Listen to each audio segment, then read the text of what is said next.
माँ और बेटा एक गांव में रहते थे। बेटे ने माँ से कहा कि मुझे बाहर जाकर काम करना चाहिए, जिससे कि आपको कोई भी परेशानी ना हो। हमारे पास ऐसा कुछ भी नहीं है जिसके सहारे हम अपना जीवन अच्छे से चला सकते हैं। माँ ने कहा कि मेरा मन बिल्कुल भी नहीं कर रहा है कि तुम बाहर जाकर काम करो, इसलिए मैं यहाँ पर अकेली रह जाऊँगी।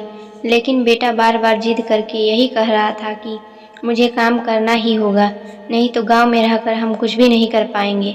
तभी माँ ने कहा कि अगर हम शहर में जाकर रहते हैं, हमारे पास रहने के लिए घर भी नहीं है। इस गांव में हमें घर तो मिला हुआ है, यह बात तुम्हें सोचनी चाहिए। लेकिन लड़का अपनी माँ की बात नहीं मान रहा था। उसे तो बाहर जाकर काम करना था, जैसे कि वह अपना जीवन सफल बना पाए। और माँ ने कहा कि मेरा मन बिल्कुल भी बाहर भेजने का नहीं कर रहा है, लेकिन तुम मेरे बात क्यों नहीं सुन रहे हो। उसके बाद लड़के ने कहा कि मैं यह बात जानता हूँ कि आप अकेले रह जाओगे, लेकिन फिर भी मैं यह चाहता हूँ कि मैं कुछ काम करूँ जिससे कि आपको भी परेशानी ना हो।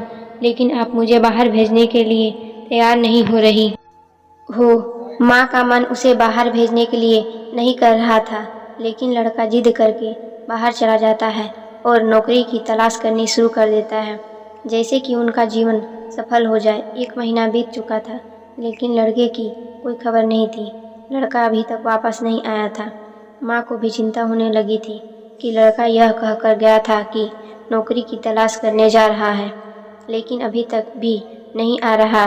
माँ ने देखा कि लड़का सामने से चला हुआ आ रहा है। माँ को इस बात से खुशी होती है।